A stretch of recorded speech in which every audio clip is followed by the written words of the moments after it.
Bismillahirrahmanirrahim. Assalamualaikum warahmatullahi wabarakatuh. Salam belajar. Untuk pembahasan materi kali ini, saya akan membahas tentang bentuk aljabar. Simak dengan seksama ya, jangan sampai kelewatan. Yang pertama, apa sih bentuk aljabar itu? Bentuk aljabar adalah suatu bentuk matematika yang dalam penyajiannya memuat bilangan dan huruf-huruf untuk mewakili bilangan yang belum diketahui. Contohnya, x plus 4, y kuadrat min 1, a pangkat 3 min 2a pangkat 2 plus a plus 4 dan seterusnya. Setelah kita mengetahui apa itu bentuk aljabar, sekarang kita akan masuk pada unsur-unsur dalam bentuk aljabar. Yang pertama, variabel. Variabel atau kadang juga disebut peubah adalah lambang yang menggantikan suatu variabel yang belum diketahui nilainya dengan jelas. Contohnya, 9x plus 5, di mana x merupakan variabel.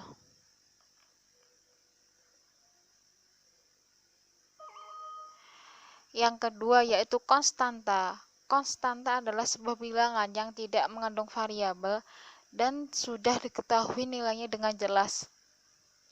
Contohnya yaitu 5. 5 di sini merupakan konstanta. Yang ketiga yaitu suku. Suku adalah variabel beserta koefisiennya atau konstanta pada bentuk aljabar yang dipisahkan oleh operasi jumlah. Suku terbagi menjadi suku sejenis dan suku tak sejenis. Suku-suku sejenis adalah suku yang memiliki variabel dan pangkat dari masing-masing variabel yang sama. Contohnya, 5x dan min 2x, 3a pangkat 2 dan a pangkat 2, y dan 4y dan seterusnya. Yang kedua, suku tak sejenis adalah suku yang memiliki variabel dan pangkat dari masing-masing variabel yang tidak sama. Contohnya, 2x dan min 3x pangkat 2, min y dan min x pangkat 3, 5x dan min 2y, dan seterusnya. Di sini, 2x itu samanya dengan 2x pangkat 1, dan min 3x pangkat 2 itu tidak sama dengan 2x. Yang terakhir, koefisien. Koefisien adalah konstanta yang diikuti oleh variabel. Contohnya koefisien pada suku 9x adalah 9. Koefisien ini terletak di depan variabel. Nah, sekarang kalian pastinya sudah tahu kan unsur-unsur apa saja yang berada dalam bentuk aljabar. Selanjutnya kita akan masuk materi operasi hitung bentuk aljabar. Operasi hitung bentuk aljabar terbagi menjadi yang pertama penjumlahan dan pengurangan, yang kedua perkalian, yang ketiga perpangkatan, yang keempat pembagian, kemudian menentukan KPK dan FPB. Yang pertama kita akan membahas penjumlahan dan pengurangan. Pada bentuk aljabar, operasi penjumlahan dan pengurangan hanya dapat dilakukan pada suku-suku yang sejenis. Jumlahkan atau kurangkan koefisien pada suku-suku yang sejenis. Contohnya, 7a kuadrat ditambah 8a kuadrat akan menghasilkan 15a kuadrat, di mana 7a kuadrat dan 8a kuadrat merupakan suku sejenis, maka langsung dijumlahkan. Yang kedua, 9y plus 6 min 3y plus 7 akan menghasilkan 6y plus 13, di mana 9y dan 3y merupakan suku sejenis, sehingga dapat dijumlahkan. Kemudian, 6 dan 7 merupakan konstanta dan termasuk suku sejenis, sehingga bentuk penjumlahan tersebut memuat dua jenis suku dan penyelesaiannya dijumlahkan berdasarkan masing-masing sukunya. Yang ketiga adalah A plus 4C plus 6D. Di sini A plus A plus 4C plus 6D tidak dapat dijumlahkan karena sukunya tidak sejenis. Yang kedua, yaitu perkalian bentuk aljabar. Ingat kembali bahwa pada operasi perkalian bilangan bulat terdapat sifat distributif pada penjumlahan dan pengurangan, yaitu A dalam kurung B plus C sama halnya AB plus AC. A dalam kurung B min C sama halnya AB min AC. Pada operasi perkalian bentuk aljabar sifat tersebut juga berlaku. Jika dikaji lebih dalam lagi operasi hitung perkalian dalam bentuk aljabar, maka dapat kita jabarkan. Yang pertama yaitu perkalian antara konstanta dengan bentuk aljabar. Untuk melakukan operasi perkalian antara konstanta dengan bentuk aljabar dapat dilakukan dengan mudah, yaitu dengan mengalihkan konstanta tersebut dengan konstanta pada bentuk aljabar. Yang contohnya 4 dikali 3x akan menghasilkan 12x. 5 kali 4y akan menghasilkan 20y. Kemudian 2 dikali 6x ditambah 2 dikali y akan menghasilkan 12x plus 2y. Di sini memuat dua variabel yaitu variabel x dan variabel y. Kemudian yang bawahnya juga begitu. Di sini memuat variabel A dan memuat variabel B. Kemudian perkalian antara dua bentuk aljabar. Seperti pada perkalian antara konstanta dengan bentuk aljabar, dalam perkalian dua bentuk aljabar berlaku juga sifat distributif. Untuk suku yang sejenis, jika variabel dikalikan maka akan menjadi pangkat. Misal, y kali y akan menghasilkan y kuadrat. Sedangkan konstanta dikalikan seperti biasa. Untuk suku yang tidak sejenis, maka variabelnya akan ditulis saja dan konstanta dikalikan seperti biasa.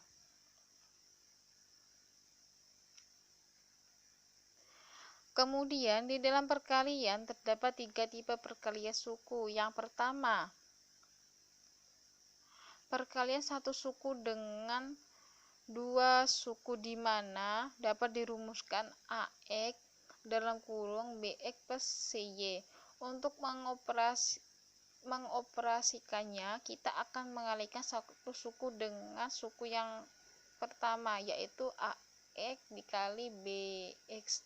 Selanjutnya, kita akan mengalihkan satu suku dengan suku yang kedua, yaitu AX dikali CY. Berikut contohnya, 5x itu sebagai AX, 4x itu sebagai BX, dan 3y itu sebagai CY. Maka pengoperasiannya yaitu 5x dikali 4x akan menghasilkan 20x pangkat 2. 5x dikali 3y akan menghasilkan 15xy. Maka hasilnya yaitu 20x kuadrat ditambah 15xy. Yang kedua yaitu perkalian antara dua suku di mana 5x itu sebagai AX, 2 sebagai B, 4x sebagai CX, kemudian 3 itu sebagai D. Maka pengoperasiannya yaitu 5x dikali 4x yaitu akan menghasilkan 20x pangkat 2. 5x dikali 3 akan menghasilkan 15x. 2 dikali 4x akan menghasilkan 8x. 2 dikali 3 akan menghasilkan 6. Maka hasil akhirnya yaitu 20x pangkat 2 ditambah 23x ditambah 6x. Yang terakhir yaitu perkalian antara dua suku dengan 3 suku. Pengoperasiannya itu juga sama seperti yang sebelumnya. 4x itu sebagai AX, 2 sebagai B, 3x pangkat 2 sebagai CX pangkat 2, 5x sebagai DX, dan 6 sebagai E. Kemudian pengoperasiannya yaitu 4x kali 3x pangkat 2 akan menghasilkan 12x pangkat 3. 4x kali 5x akan menghasilkan 20x pangkat 2. 4x kali 6 akan menghasilkan 24x. 2 dikali 3x pangkat 2 akan menghasilkan 6x pangkat 2. 2 dikali 5x akan menghasilkan 10x. 2 dikali 6 akan menghasilkan 12. Maka di sini variabelnya berbeda-beda, maka kita akan mengelompokkan variabel yang sama, yaitu 20x kuadrat dengan 6x kuadrat. 24x dengan 10x kuadrat, maka hasil akhirnya yaitu 12x pangkat 3 ditambah 26x pangkat 2 ditambah 34x ditambah 12y. Kita lanjut pada bentuk perpangkatan bentuk aljabar. Pada perpangkatan bentuk aljabar, suku 2 koefisien tiap suku ditentukan menurut segitiga Pascal. Misalkan kita akan menentukan pola koefisien pada penjabaran bentuk aljabar suku 2, yaitu A plus B pangkat N dengan N bilangan asli. Perhatikan uraian berikut. Di sini yaitu A plus B pangkat 1 sama halnya A plus B, di mana koefisiennya yaitu 1. Kemudian A plus B dalam kurung kuadrat, maka dapat dijabarkan yaitu A plus B dikali A plus B. Maka A kali A akan menghasilkan A kuadrat. A dikali B maka menghasilkan AB. Kemudian B dikali A akan menghasilkan AB. B dikali B akan menghasilkan B kuadrat. Dan kemudian hasil akhirnya yaitu A pangkat 2 plus 2AB plus B pangkat 2, di mana koefisiennya yaitu 1, 2, 1 ini. Di depan A kuadrat ini seharusnya ada angka 1, karena A kuadrat dikali 1, maka di sini tidak tertulis.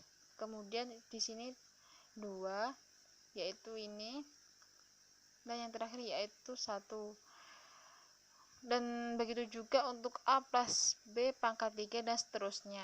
Adapun pangkat dari A unsur pertama pada A plus B pangkat N dimulai dari AN, kemudian berkurang 1 demi 1 dan akhirnya A pangkat 1 pada suku ke N. Sebaliknya, pangkat dari B unsur kedua dimulai dengan B pangkat 1 pada suku kedua, lalu bertambah 1 demi 1 dan terakhir B pangkat N pada suku ke N plus 1. Nah, di sini kan suku yang pertama yaitu A pangkat 2, kemudian di sini kan A pangkat 2. Kemudian di sini A-nya berkurang yaitu jadi A pangkat 1. Tapi sebaliknya di sini B itu pangkat 1, kemudian akan bertambah yaitu B pangkat 2. Perhatikan pola koefisien yang terbuat dari penjabaran bentuk aljabar A plus B pangkat N di atas. Pola koefisien tersebut menurut segitiga Pascal sebagai berikut. A plus B pangkat 0 akan menghasilkan 1, karena bilangan berapapun dipangkatkan 0 akan menghasilkan 1. Kemudian A plus B pangkat 1, di mana koefisiennya yaitu 1, 1, dan seterusnya. Pada segitiga Pascal tersebut, bilangan yang berada di bawahnya diperoleh dari penjumlahan bilangan yang berdekatan yang berada di atasnya. Misalkan untuk yang baris ketiga ini, yang pertama yaitu kita akan menuliskan 1, diperoleh 2 ini yaitu ini 1 ditambah 1 kan menghasilkan 2, kemudian kita akan menuliskan 1, terus kemudian di bawahnya yaitu kita akan menuliskan 1 3 berasal dari 1 tambah 2, kemudian selanjutnya yang 3 sebelahnya sini dihasilkan dari 2 ditambah 1, kemudian kita akan menuliskan 1 lagi dan seterusnya. Angka-angka pada segitiga Pascal adalah sebuah koefisien. Jadi ketika kita hafal rumus segitiga Pascal, maka kita tidak perlu terlalu banyak menghitung atau mengalihkan suku-suku. Kita tinggal menambahkan variabelnya saja, tetapi juga harus tahu penempatan variabelnya. Selanjutnya kita akan membahas tentang pembagian bentuk aljabar. Hasil bagi dua bentuk aljabar dapat kalian peroleh dengan menentukan terlebih dahulu faktor sekutu masing-masing bentuk aljabar tersebut, kemudian melakukan pembagian pada bila pembilang dan penyebutnya. Contohnya, 4x per 2x sama halnya 4 kali x per 2 kali 2, di mana 4 per 2 akan menghasilkan 2 dan x bagi x akan menghasilkan 1, maka 2 kali 1 yaitu 2. Kemudian yang kedua, 6x pangkat 2 dibagi 2x sama halnya 6 per 2 akan menghasilkan 3 dan x per x akan menghasilkan 1. Kemudian yang x ini akan dituliskan saja, yang dimana hasil akhirnya yaitu 3x. Kemudian yang contoh di bawah ini juga sama seperti yang di atasnya ya. Untuk yang terakhir yaitu menentukan KPK dan FPB bentuk aljabar. Untuk menentukan KPK dan FPB dari bentuk aljabar dapat dilakukan dengan menyatakan bentuk-bentuk aljabar tersebut menjadi perkalian faktor-faktor primanya. Perhatikan contoh berikut. 12PQ sama halnya yaitu dapat diperoleh dari 2 pangkat 2 dikali 3 dikali P dikali Q. Yang kedua, 8PQ kuadrat diperoleh dari 2 pangkat 3 dikali P dikali Q pangkat 2. Kemudian KPK dari 12PQ dan 8PQ kuadrat yaitu 2 pangkat 3 PQ kuadrat, di mana akan menghasilkan 24PQ kuadrat. Dan FPB dari 12PQ dan 8PQ kuadrat adalah 2 pangkat 4 dikali P dikali Q, akan menghasilkan 4PQ. Kemudian yang di bawahnya juga sama halnya dengan yang di atas. 45x pangkat 5 Y pangkat 2 sama halnya diperoleh dari 3 pangkat 2 dikali 5 dikali X pangkat 5 dikali Y kuadrat. Kemudian 50X pangkat 4 Y pangkat 3 sama halnya diperoleh dari 2 dikali 5X pangkat 2 dikali X pangkat 4 dikali Y pangkat 3.